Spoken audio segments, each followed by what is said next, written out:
doctor en Derecho de la Universidad Surcolombiana, profesor destacadísimo. Muy buenas tardes, doctor Alfredo. Muy buenas tardes, Mauricio. Muchas gracias a usted, a todos los que nos están en este momento viendo por esta transmisión. Saludar a todo el equipo de Compromiso Ciudadano en el departamento del Huila. Celebrar este espacio. Es muy importante que los equipos políticos, las personas que están en este momento en la contienda, pues tengan muy claro qué es lo que está pasando en este momento en el país, que asuman ese reto de generar una opinión, por supuesto, y en esa medida, pues, dispuesto a colaborarles a ustedes. Muchas gracias, doctor Alfredo. Saludamos igualmente a toda la gente del sur del departamento que está muy pendiente de esta transmisión y especialmente en la zona oriental, ¿no? Que últimamente se ha visto golpeada, toda esta zona de Algeciras, una zona supremamente importante para el departamento del Huila. Doctor Alfredo, ¿qué viene ahora en el proceso de paz para el departamento del Huila y en Colombia en general? Bueno, lo primero hay que decir es que si había un departamento que tenía que ser neurálgico en torno al tema del proceso de paz, era el departamento del Huila. Nosotros sufrimos tanto en la ciudad de Neiva, en los distintos municipios del sur, del norte, un flagelo muy fuerte, unos impactos muy fuertes. La región surcolombiana, si sumamos en este momento al Caquetá, si sumamos al Putumayo, si sumamos el Meta, el Tolima, es una región que tiene alrededor de 5 millones de habitantes. Y de esos 5 millones de habitantes, más de 500.000 personas fueron desplazadas por la violencia. Los datos nos indican más de 1.000 personas anualmente son víctimas en Soy del municipio de Algeciras y hubo 5 años de una tensa calma, no se presentaban homicidios, no se presentaban pues todas las cosas que ya eran características del conflicto en esta zona, pero pues desafortunadamente el no cumplimiento del acuerdo por las partes, todos los problemas que se han gestado en torno a estos 6 puntos de la agenda del proceso de paz, pues nos permiten ver un retroceso grande en torno a temas de seguridad, en torno a temas de desplazamiento. Estamos volviendo a ver desplazamientos forzados, estamos viviendo nuevamente las masacres, estamos viviendo las desapariciones forzadas, estamos viviendo el abandono estatal, que es lo que se suponía iban a ser estos programas, los PEDET que se organizaron. Desafortunadamente, incluso en el departamento del Huila, y ahí comienza uno a ver la falta de liderazgo de nuestros senadores, de nuestros representantes a la Cámara, de nuestros líderes en torno a que no se priorizaron sino 2 municipios como municipios que deberían estar priorizados para la inversión, en este caso en el proceso de paz, y eso por supuesto pues dejar por fuera los otros municipios pues ha significado que no se pueda traer inversión, que no se pueda gestionar proyectos porque la mayoría de la cooperación internacional está orientada hacia estos departamentos. En el caso, por ejemplo, de Caquetá, de 16 municipios, 16 fueron priorizados, por ejemplo, para este tipo de inversiones. Entonces, uno no entiende cómo, así como el Caquetá ha sufrido, obviamente nosotros también sufrimos los rigores de la guerra y del conflicto, no fuimos priorizados. Entonces, hay que hacer un rediseño en torno a estos territorios que se priorizaron, porque ahora mismo estamos viendo los resultados de ese descuido que se ha presentado, los efectos que ha tenido esta situación en un territorio como, por ejemplo, el municipio de Algeciras, y lo que viene de aquí en adelante, que para los que conocemos esto, pues sabemos que va a ser muy difícil para nuestro departamento y para nuestra región. Doctor Alfredo, me he dado cuenta o percibe el ciudadano de a pie que el proceso de paz, con los cambios de gobierno, los vaivenes de la parte política, ¿ha sufrido algunos tropiezos? Sí, claro. Digamos, una cosa es el gobierno Santos, que pone todo el andamiaje del Estado para que en efecto se procure la implementación del acuerdo. Hay un gobierno que hoy nos está liderando, que su consigna era precisamente acabar con el acuerdo de paz y siguen haciendo política con el tema de acabar con esa institucionalidad que fue precisamente creada para la implementación del acuerdo. Atacar la JEP, atacar la Comisión de la Verdad, atacar la Comisión para el Esclarecimiento de la Verdad y para la búsqueda de los desaparecidos, pues es precisamente acabar con todo ese acuerdo que se había logrado con las FARC, que no solamente estaba relacionado con este grupo bélico, sino con la estructura misma del conflicto interno armado, porque en la medida en que logremos paz, en la medida en que logremos justicia, verdad, en la medida en que logremos reparación, pues se va a acercar a la consolidación de la paz, pero eso en este momento desafortunadamente no está ocurriendo. Hay un gobierno que le disminuyó el presupuesto a la JEP, un gobierno que ataca y que critica a la Comisión de la Verdad, un gobierno que incluso hace política con el proceso de paz, señalando cada vez opciones de acabar con la JEP, de acabar con estas instituciones que precisamente fueron creadas para salvaguardar los derechos de las víctimas y para acercar a las partes para el esclarecimiento de la verdad ni conflicto, que en todo conflicto interno armado es necesario. Si no se sabe la verdad, no va a ser posible la reconciliación, no se va a lograr la justicia y por ende pues va a ser inviable el país, y es a lo que nos está llevando, por supuesto, el actual gobierno con una postura pues bastante desafortunada y con una doble moral, porque a nivel internacional habla de las bondades del proceso de paz, exige recursos para la implementación, pero cuando llega acá se le olvida eso que ha prometido a nivel internacional y pues desafortunadamente nos pone a los de a pie, a los que no andamos con escoltas y carros blindados, a enfrentarnos a todas estas difíciles situaciones de desaparición, de homicidios, de masacres y de desplazamiento a las que estamos siendo sometidos todos en Colombia. Doctor Vargas, ¿qué visión tiene usted con relación a los cultivos ilícitos? Que realmente lo que le dicen a uno, lo que uno se percibe o percibe, es que realmente los cultivos ilícitos han sido un combustible supremamente importante en el conflicto.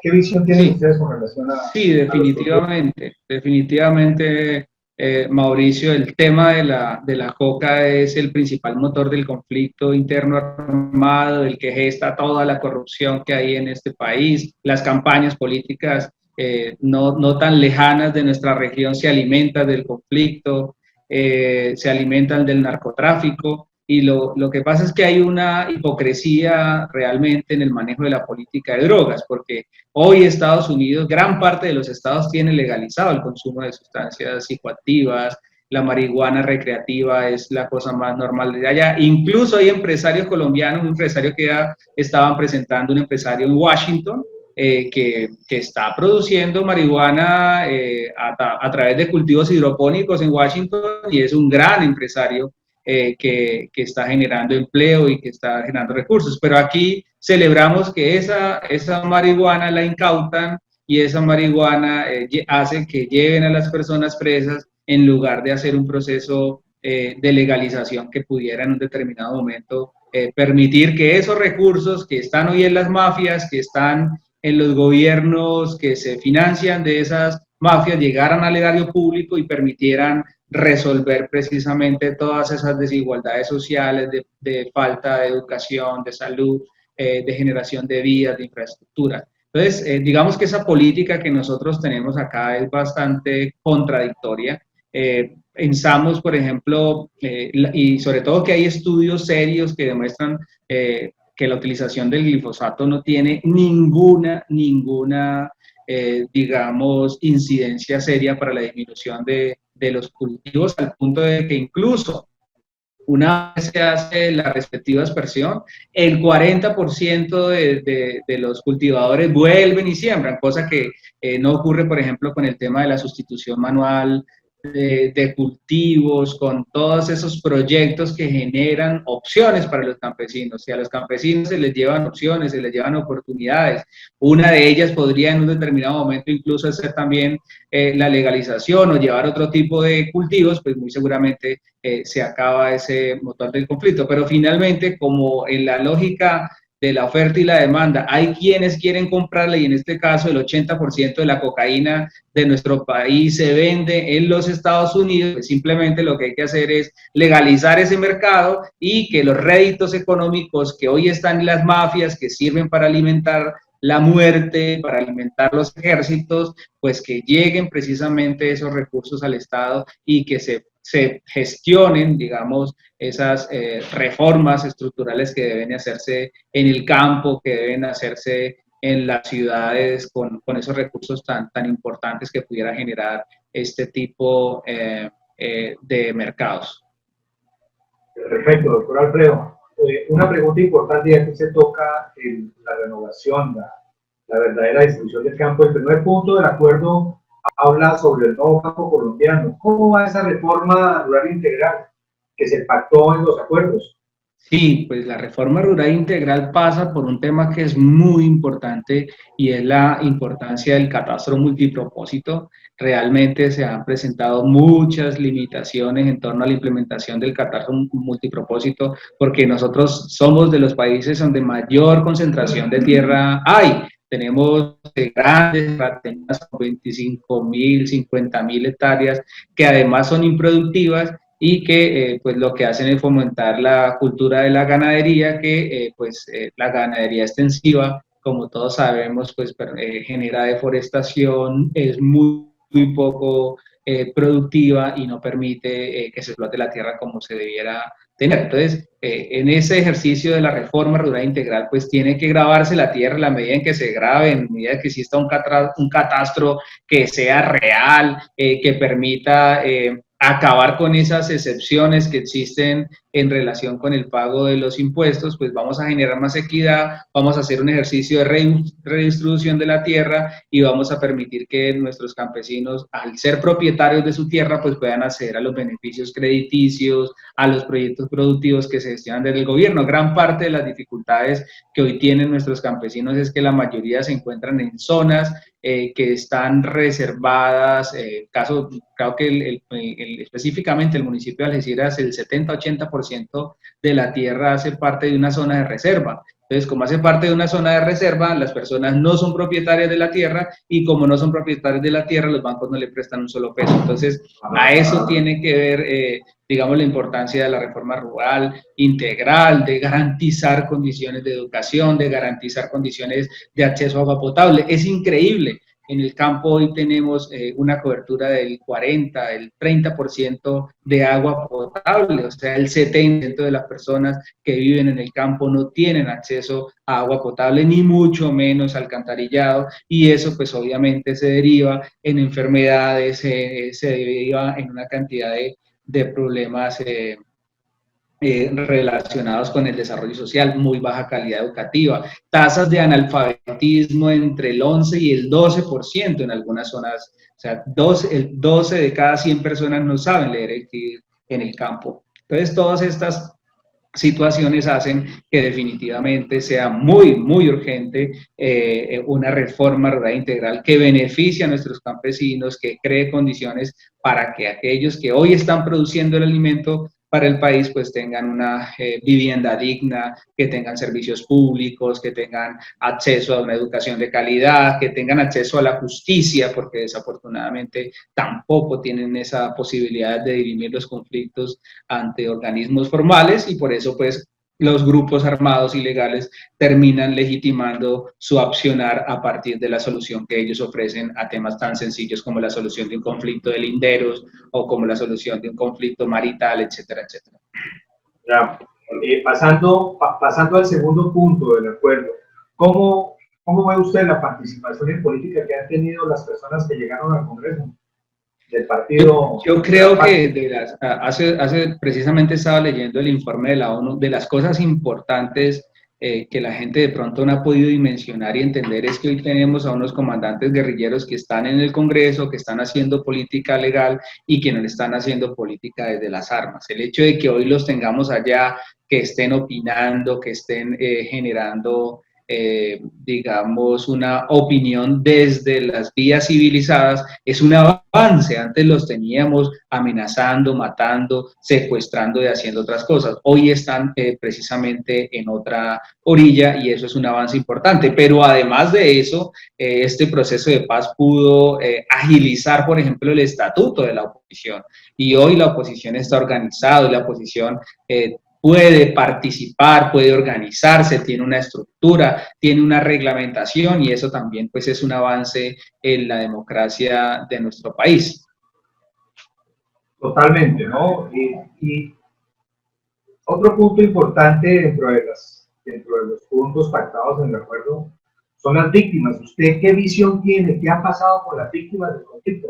Sí, miren, de las cosas importantes que tiene este acuerdo, y lo puedo decir con absoluta propiedad porque tanto mi tesis de maestría como mi tesis doctoral fue precisamente sobre el derecho a la reparación de las víctimas del conflicto, puedo decir que este acuerdo es el acuerdo más importante en la historia de Colombia y en la historia de Latinoamérica en torno al tema de la garantía de los derechos de las víctimas. Por primera vez en la historia de Colombia, las víctimas fueron puestas en el centro de las negociaciones.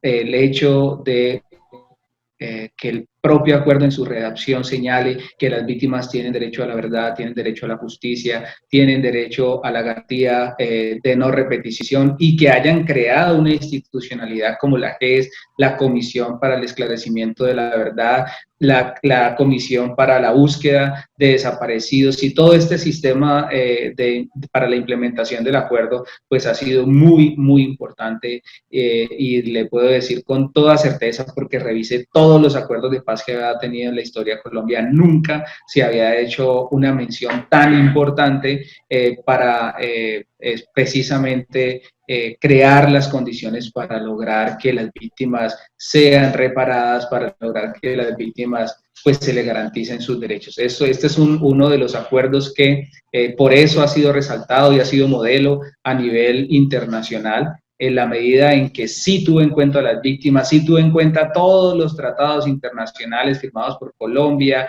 tuvo en cuenta el Estatuto de la Corte Penal Internacional y las distintas declaraciones que hay en materia de los alcances de los derechos de las víctimas. Este es un acuerdo muy importante en ese sentido y por eso ha pasado a la historia como de los pocos acuerdos en donde el centro de toda la negociación pues fueron precisamente las víctimas del conflicto.